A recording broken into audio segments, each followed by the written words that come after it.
Hi there, welcome back. This is Manu here. I know it's very difficult to please your boss, make your boss happy without actually appearing to be very servile, boot-licking, currying some favor as it were, but it has to be done. And I'll tell you why it's such a marvelous skill that you must acquire. Did you know that when you open up your communication lines with your boss, your leadership skills are brought to the forefront? You will be seen as a valuable member of the team, very reliable, very engaged, responsible, and a productive asset to the company. And your work environment is going to be absolutely stress-free, tension-free. You look forward to going to work each day. How do you do it? The answer is very simple, very straightforward, and very practical, very doable. In this video, you're going to learn how to develop your communication lines with your boss to improve your productivity and the company's profitability, which will take you up the corporate ladder. By the end of this video, you'll be ready to open up your communications lines with your boss, with your team members, and with everybody at work, and make yourself productive to your team, to your boss, and to the company at large. Here's to moving up the corporate ladder. And I'm going to reveal 7 steps to achieve all those things. And at the end, I'm going to ask you 2 challenge questions as well to see how you can practically use this. Before I proceed, I'd love to know if you found this video useful. And you could actually do 4 things to help me in that. You could hit the like button if you liked it. And do subscribe to my channel so that you don't miss any video lesson. Share this video with your friends and colleagues on the Facebook and other media, and give your comments below.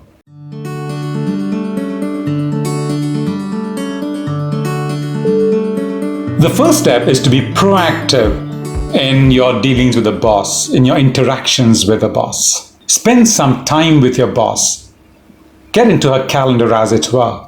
The more time you spend with your boss, the better you know her, and the easier it is to be on the same page with her. So when she pulls the company in one direction, you're also pulling in the same direction, not in some other direction. Of course, when that happens, your work environment becomes automatically stress-free, tension-free. And how do you get to spend more time with your boss? Simply ask her. How do you ask her? Let's look at one English phrase for that. Could I possibly ask you for some time? I'd like to ask a few things related to my work. So that will take you to your boss. The second thing is to foresee, anticipate the problems. Communicating with your boss is like playing chess. Always stay one step ahead. And it's easy because you're with your boss every time, like we saw in the previous point. You know what your boss thinks and what she needs from you. So you pay attention to your boss's nature of work, her style of doing the work, what kind of work habits does she have?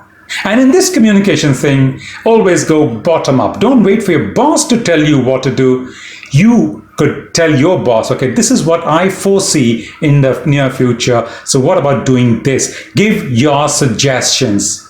That will make you responsible and valuable. And the boss takes all those things like in a positive manner. Let's say, for example, your boss is doing a project and you want to help in that project. You got your own work for which you're paid for. Don't forget that. So make sure that you have time after that. Finish your work quickly, then spare yourself some time, and then maybe you can go to your boss and ask things like, I wonder if I could make myself useful in this project. I've got some time to spare. Or maybe you can say, shall I reply to that email that you're looking at? Your boss could have the small thing that she would want you to do, want somebody to do. You bring in yourself and you're there. That's where you open your communication lines with your boss. The third point is keep yourself trained in certain specific skills. You should be able to look at a situation in a 365-degree vision.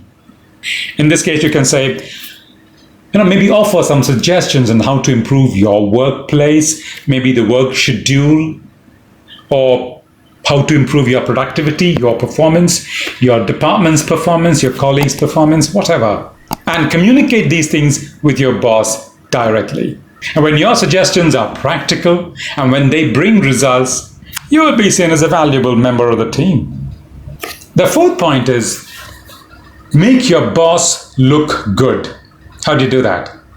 Look, there are two points over here, two phases, let's say, two sides of the same coin. One, if your boss is really good and if she has helped you in doing this, credit her for that. But if she has just had her name to the project and nothing else, praise the project. Your boss will still be in a good light. For that, you will have to do your work best. Be outstanding the way you do your work. And also help your colleagues. And if your boss deserves a credit, credit her with this, with whatever she has given. But don't go overboard. That will be like bootlicking. And then keep your boss in the loop about whatever's going on in the department. Don't bitch against somebody. No backbiting. Whatever's happening work-wise, business-wise, keep your boss informed. Your boss shouldn't be like, oh, was that happening? I didn't know that. You don't want that situation. Never let your boss be surprised by whatever's happening around. And like I said, never suck up to your boss. Always be genuine with your praise. And another one, never be too personal. For instance, you don't say, how was your weekend? Except as a passing question. Don't delve into his or her personal life. That's not your job. Ask about the project they are handling. Maybe you've said something, you did something for the project, and ask if he or she has gone through your whatever you have sent them or whatever you have done. And you should show genuine interest in whatever you're doing. And this genuineness, this genuine appreciation is always appreciated. Forgive me this repetition, but yes. And when you take this initiative, the boss will be there to help you as well when you're in a soup. Let's look at a couple of sentences, a couple of chunks that you can use in English on how to express your interest. You can say like, good morning, ma'am. How are you? I hope you had a nice weekend. I was wondering if you had the time to look into that report I sent you yesterday in the evening. That's it. How are you? Hope you had a nice weekend. Period. Don't go any further. That was a movie because you saw her with her husband in the movie. Don't talk about that. The sixth point is to ask for feedback or maybe even help. That's a favor you're going to ask. And how do you ask that? There's a way of going about it. Now, what kind of feedback would you have? Would you like to have? Prepare a list of questions that you would like to ask. Fix an appointment with your boss. Schedule a meeting. And at the meeting, take notes, copious notes, and ask for clarification. And before you leave, always say thank you. And make this a regular habit. In other words, you have a project. At the end of the project, or before, after you give your provisional report, get this feedback.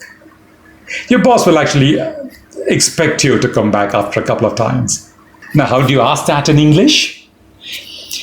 You can say things like, would it be a problem if I asked you for some feedback on this project or on my performance? And if you want to ask for some help, you can say, do you think I could get some help on this issue? Next one. Be accountable. It means to willingly accept responsibility, take up responsibility, shoulder responsibility without being told to do so. For instance, you made a mistake, accept it. Acknowledge that you made a mistake. Accept that the mistake was yours. Tell your boss about that. Tell your colleagues about that. Let them know, all right, you made a mistake. Discuss them with your boss. Then get a bigger picture with your boss, and on the basis of that, set your goals. Don't just do what your boss has asked you to do. Your boss asked you to do A, go a step ahead and do B, C, and D maybe. And also make sure that you get all the resources that you need or your team needs. Don't step back on that.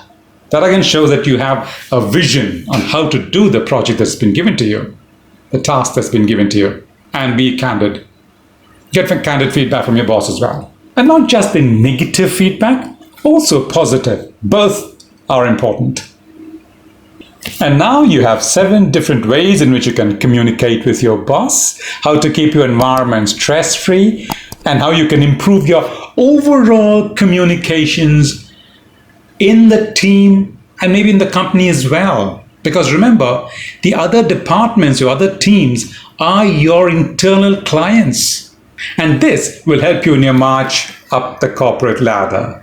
Now, here are the 2 questions that I said I'd give you, the 2 challenge questions. How do you think you can open up with your boss?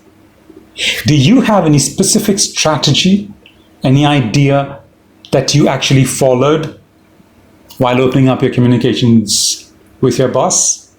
Let us know about that. It need not be any of these 7. It could be an 8th. And believe me, there are lots of other steps. I just gave you 7. There could be 70 others. And your step could be something that at least one person is going to find useful. And believe me, it's going to be more than one. My second question is, which of these 7 steps you would take as your first step towards opening your communication lines with your boss? So that's it for today. If you like this video, do hit the like button and subscribe to my channel if you haven't already. Don't forget to share this video on the Facebook and other media if you really think it's useful. And we'll see you in the next. Thank you for watching this video, liking it and subscribing to our channel. We'll see you in the next video. Until then.